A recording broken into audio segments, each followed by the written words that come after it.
Daily Tech News Show is made possible by its listeners. Thanks to all of you, including DeGracia A. Daniels, Erwin Sturr, and Ken Hayes. Coming up on DTNS, Shannon Morse busts myths about multi-factor authentication. Hint, you need it. Plus, France tries to combat Amazon's book sales. And is podcasting just radio? And if so, does it matter? This is the Daily Tech News for Friday, September 23rd, 2022 in Los Angeles. I'm Tom Merritt. In Studio Colorado, I'm Shannon Morse. Drawing the top tech stories from Cleveland, Ohio, I'm Len Peralta. And I'm the show's producer, Roger Chang. Ooh, we're just missing someone from the Central Time Zone, or we'd have all the mainland time zones covered. Because we've got Amos producing today, so he's in Alaska. We need a Hawaiian. Okay, and someone from Newfoundland. Let's start with a few tech things you should know. NVIDIA announced a model called Get 3D that can generate 3D objects like buildings, vehicles, and video game characters at around 20 objects per second using a single GPU. You train the model on the shape you want, like car images or animal images, and then it can generate an unlimited number of variations on that. The shapes are output as a triangle mesh covered with a textured material.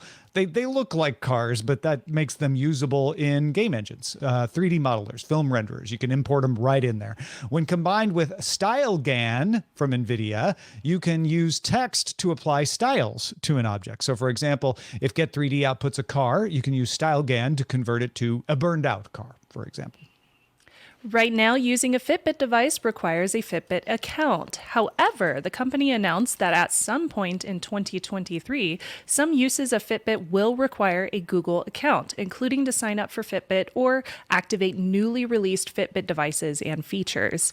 Existing Fitbit accounts will have an option to migrate data to their Google account, and users will be able to continue using non-Google Fitbit accounts until at least early 2025. This is very similar to how Google handled Nest accounts as well. Hopefully it'll be a little smoother than that. I had some bumps in the road personally, but yeah, maybe they learned from it. According to Ookla speed test data, overall speeds for Starlink satellite internet dropped from Q1 to Q2 this year in every country surveyed. And that might be good news for Starlink. We'll explain. Downloads went down 31% to 62.53 megabits per second. Uploads were down 22.5% to 7.24 megabits per second in the US.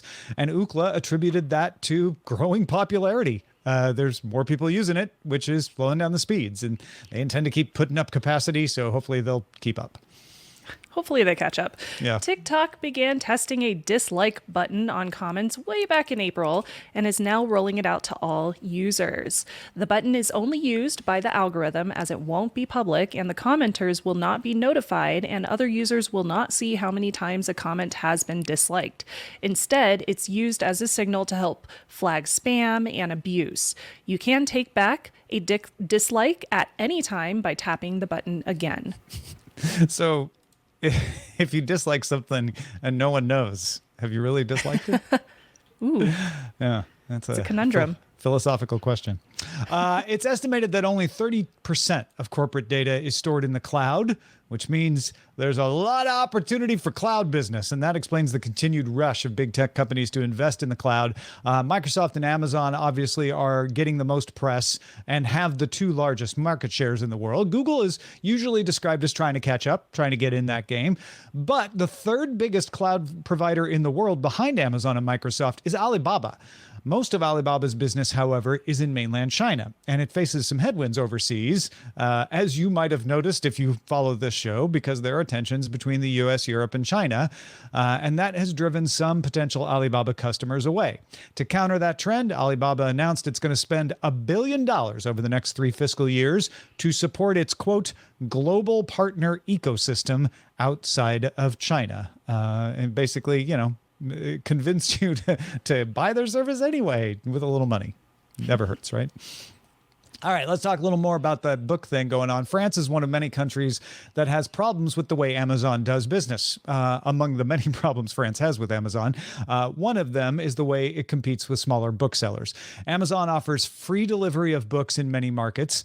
And France's booksellers objected to that because they could not afford to eat the cost of postage and still make a profit, the way that Amazon eats the cost of postage and makes profit other ways. Reuters says local bookstores typically charge up to €7 for delivery of a book. The argument was that Amazon was abusing its size to offer a service pretty much at a loss in order to drive competition from the marketplace. So what did they do, Shannon? So back in 2014, France enacted a law requiring all book deliveries in the country to include a delivery fee.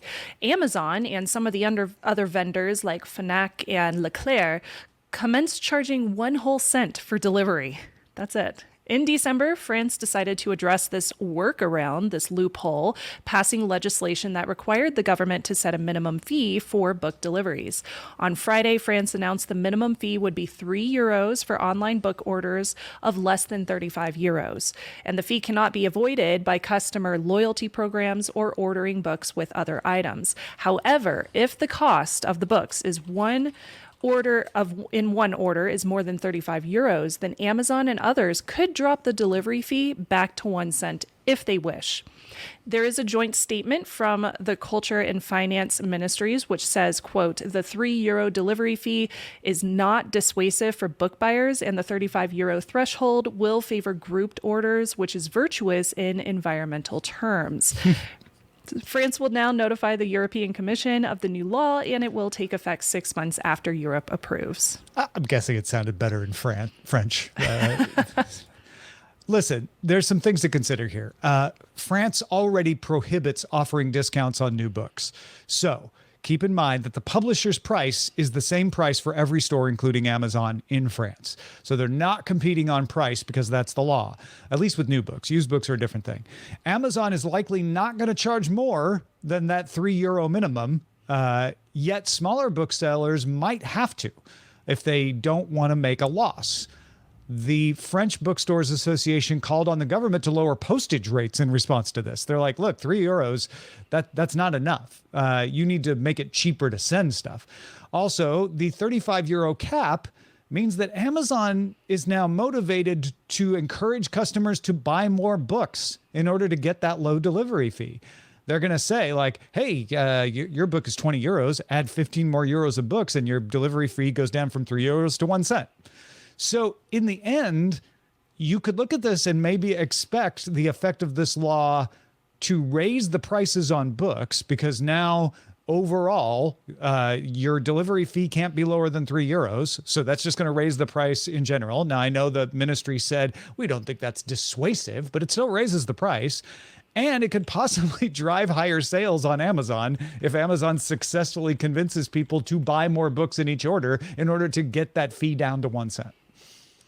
So I do think it's pretty interesting, especially the piece where they said they wanted to lower the postage rate, because I know I have some experience here in the U.S. We have something called media mail rates, which is with USPS, the North American USA Postal Service, and we're able to get very cheap rates whenever shipping things like newspapers, journalism documents, any kind of papers or forms, and books as well, and comics too. You can ship media mail. So I know that those are very, very inexpensive. And I wonder if Europe may introduce something like this for smaller businesses so that they could compete with that €3, because you're right, Amazon is not going to charge anything more than that. Yeah. And I'm not sure this is going to have the effect that it's meant to. Whereas I think the Booksellers Association has a good point. Make it cheaper to sell, and then you don't have to have a minimum law.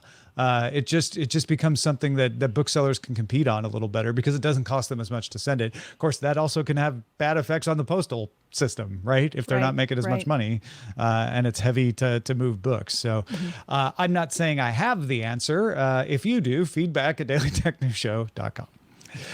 Vulture's Nicholas Quah has an interesting article up today called "Podcasting is Just Radio Now. It's been ages since the last blockbuster narrative show. What does that mean for the medium as an art form?" It's a well-written, well-argued article. We'll have a link to the show notes, and I highly encourage you to go read it. It starts by referring to the fact that on Monday, you may have heard, a judge in Baltimore vacated the murder conviction of the man who was the subject of the 2014 podcast Serial. So Serial had an effect on this case, and it describes the excitement that Nicholas felt when Serial debuted, and we had another round of podcasting being discovered at the time. I might call it the true crime era. There have been others in podcasting, the comedian era, the NPR era, the Apple added podcasting to iTunes era, if you go way back. And like at the end of each of those eras, we seem to be having another moment of wondering if podcasting is quote unquote over.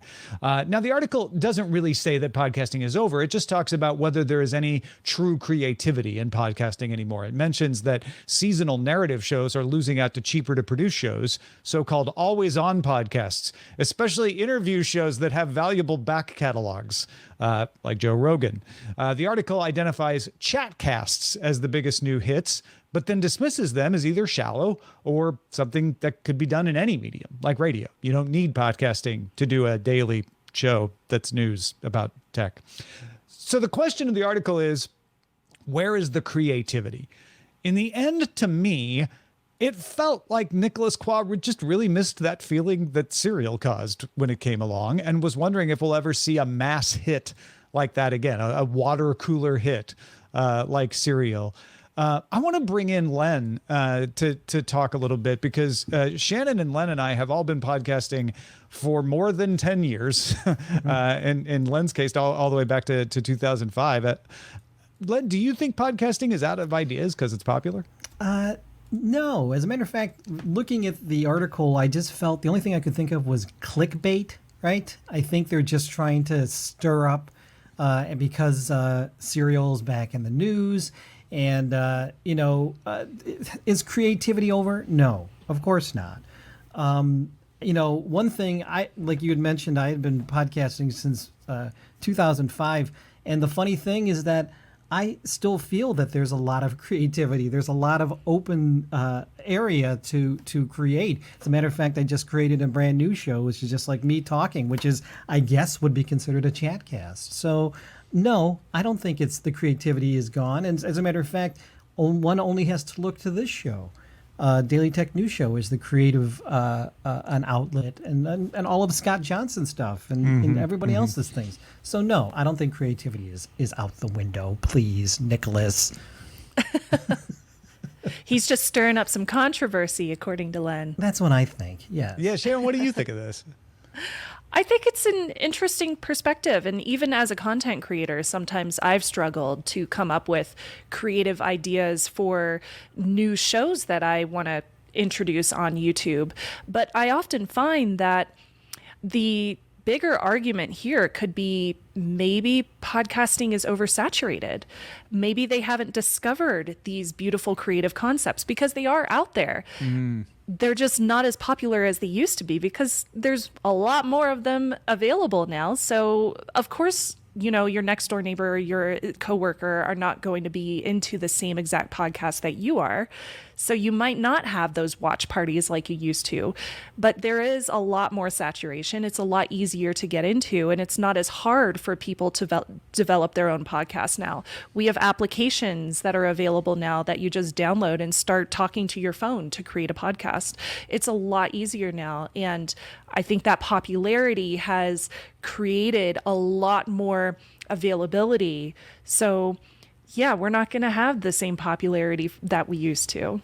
Yeah, one of the threads in this article is that there are so many podcasts out there, and one of the less spoken threads is that there's a lot of people listening to podcasts. It's harder to get attention to a podcast because there are so many, but more people than ever know what a podcast is. More people than ever are not only making podcasts but listening to podcasts. And there was someone that they quoted in this article saying that the business of podcast is reaching maturity, and that is the thing that I would note here, is that we, as I mentioned earlier, have gone through many cycles where podcasting was great, and then podcasting was over, and then podcasting was great, and then podcasting was over. And each one of those cycles, the popularity grew, and then the popularity waned until the next thing came along. Serial was one of those cycles, and so I think what's interesting is podcasting isn't over. In fact, Jonathan Quah isn't even saying it's over. He's saying gosh, it was such a special time, and sort of implies that it was new in 2014, which of course all three of us know that it was already 11 years old in 2014, but or 9 years old in 2014, but 10 years old? Math is hard. 9. We'll go with 9. Yeah, That sounds good. but the thing is that we have not seen the drop off the way we did in previous cycles in those first 10 years, right? And I think podcasting is mature to the point where, like many mature media, it starts to appeal to the widest number of people, which means it appeals a little bit to the lowest common denominator, which means you see these sort of massively popular types of shows that don't stick out because they're like the reality shows. They're the housewives, the Kardashians. They're massively popular, but they're not critically acclaimed. I don't think that means we won't see more creative uses of podcasting, though. It just means they're not going to dominate the way Serial did when the landscape was a little smaller. Sure. I have a creative idea. Yeah. A 60-second TikTok podcast. Ooh. Wow. There you go. So some sort of audio thing in 60 seconds? Is that what you're It'll speak to the audiences that can only pay attention to something for like 60 seconds on TikTok, which I'm one of those people, so I'm not dogging on anybody. I'll talk to Rich It could be very Stroffolino about creative. getting daily tech headlines down to 60 seconds. Oh, gosh. Yeah, that sounds like a great idea. I like that. Rich, don't worry. I'm not really going to do that. No. Well, folks, if you have a thought about podcasting or anything else you hear about on the show, send us an email. We love to hear from you. feedback@dailytechnewsshow.com.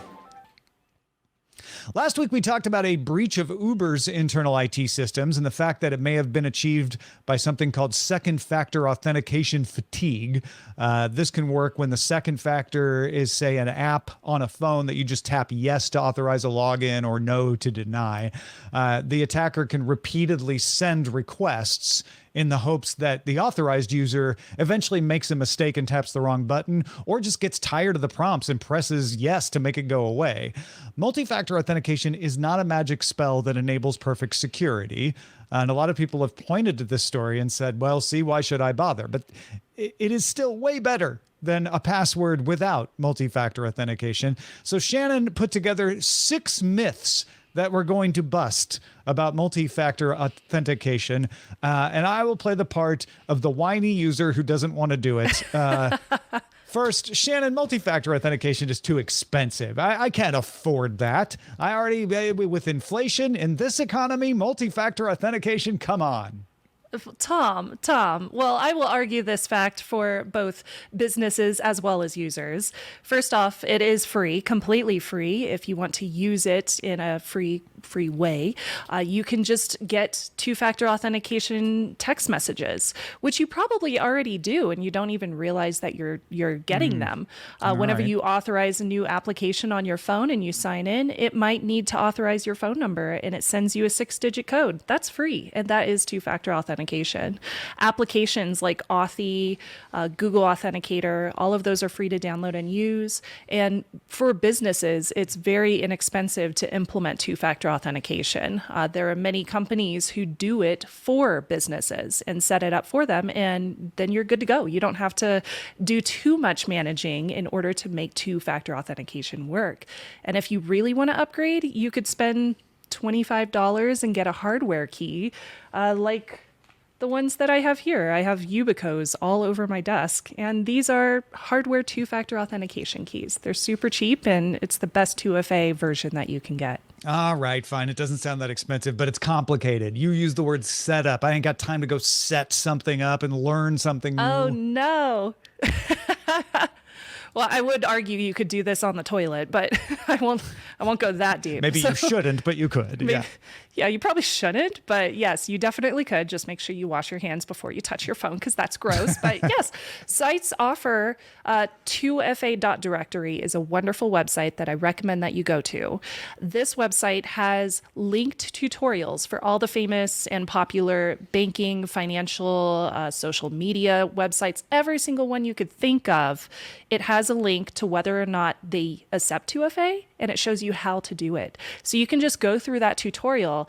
And in my experience, most of them take about 2 to 3 minutes to set up, and that's it. Easy. You're good to go, and then you're ready. All right, but it's going to slow me down even if I get it set up. It's inconvenient. It's just a PITA. So this has everything to do with user sessions and cookies.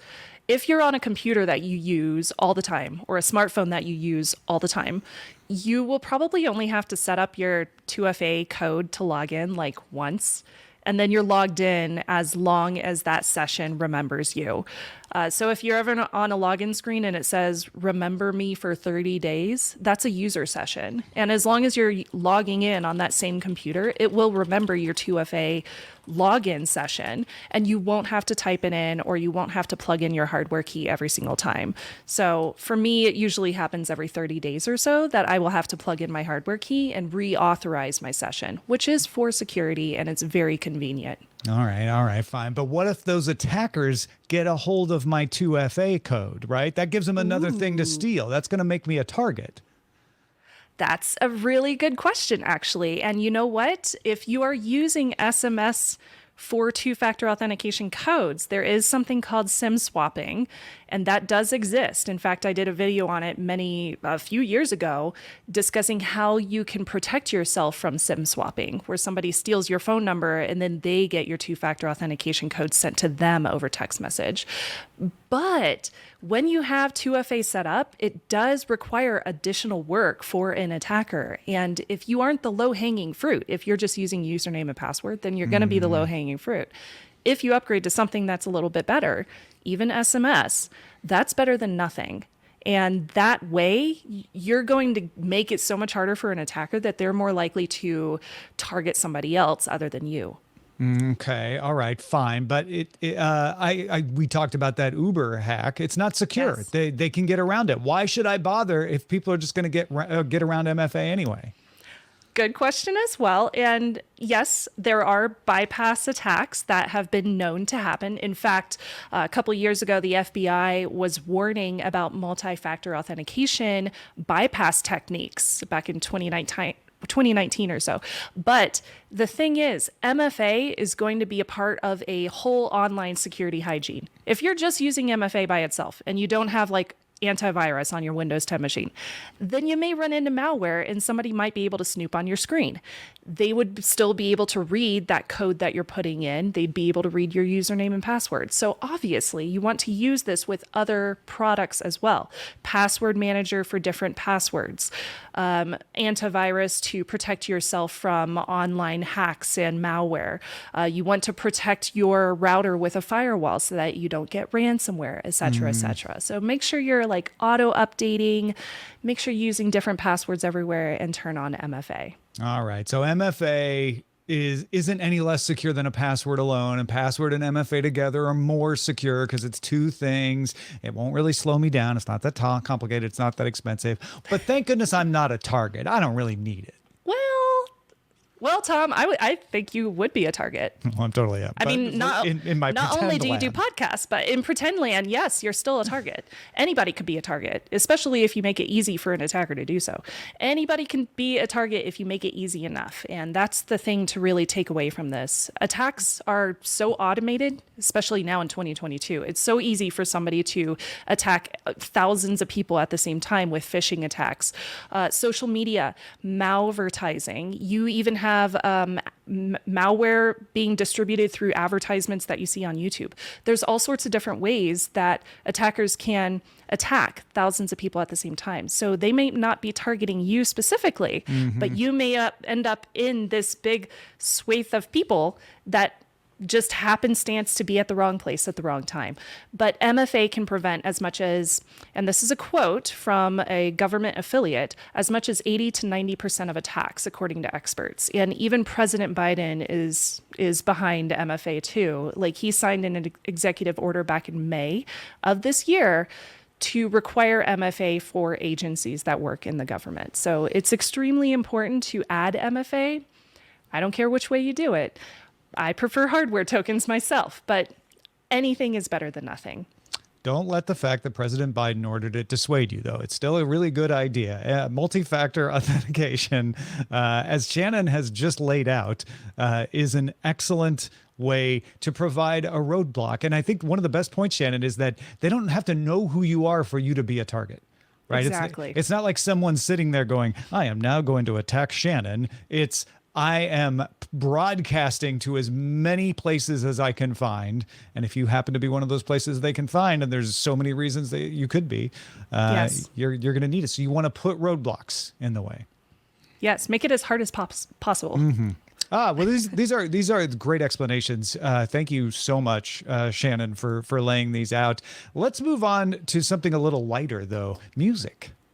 Yeah, let's talk Apple Music. So Apple Music will sponsor the next Super Bowl or the Super Bowl halftime show, replacing longtime sponsor Pepsi.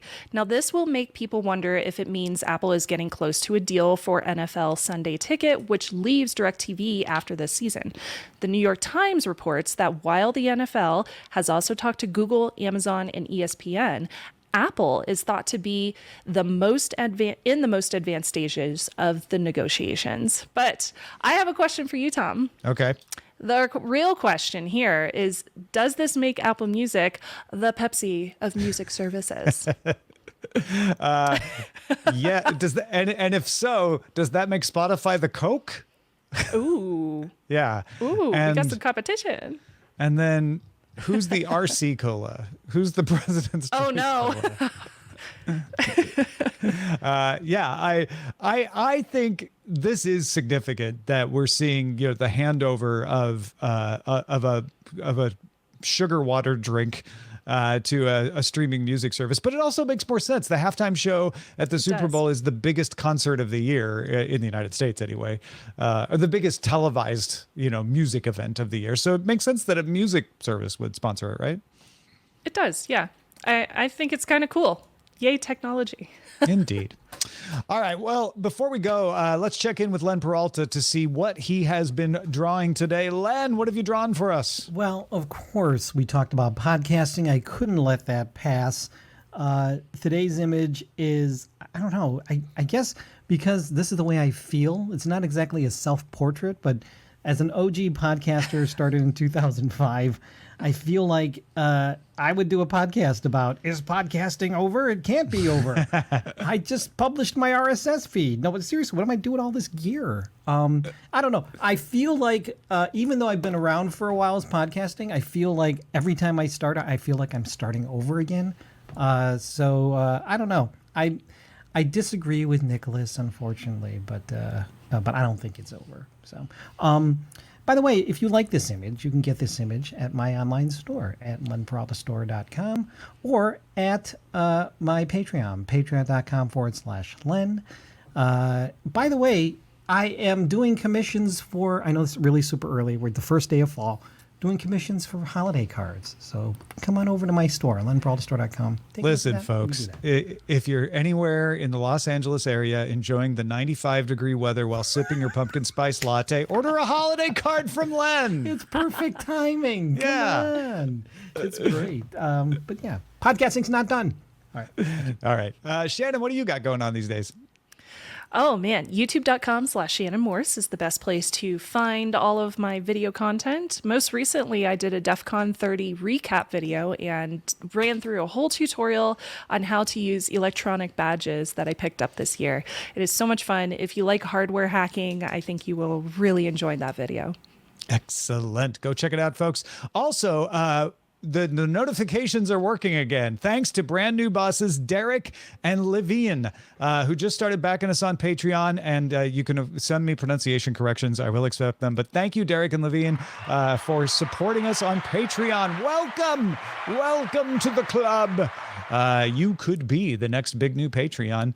Just go to patreon.com/DTNS. Folks, stick around for the extended show Good Day Internet if you are a patron, because we're probably going to be talking more about that podcasting thing. You can also catch the show live Monday through Friday, 4 p.m. Eastern, 2000 UTC. Find out more at dailytechnewsshow.com/live. Back on Monday, talking board game augmented reality tech with Chris Mancini.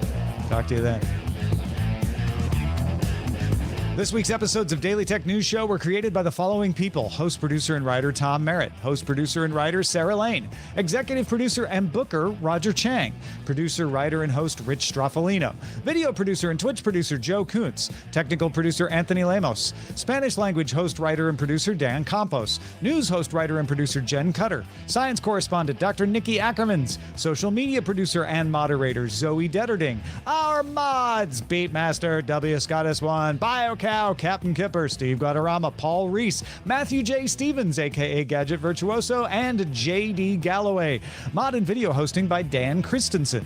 Video feed by Sean Way. Music and art provided by Martin Bell, Dan Luters, Mustafa A., Acast, and Len Peralta. Live art performed by Len Peralta. Acast ad support from Tatiana Matias. Patreon support from Dylan Harari. Contributors to this week's show included Lamar Wilson, Scott Johnson, Justin Robert Young, and Shannon Morse. Our guest this week was Dr. Kiki Sanford, and thanks to all the patrons who make the show possible.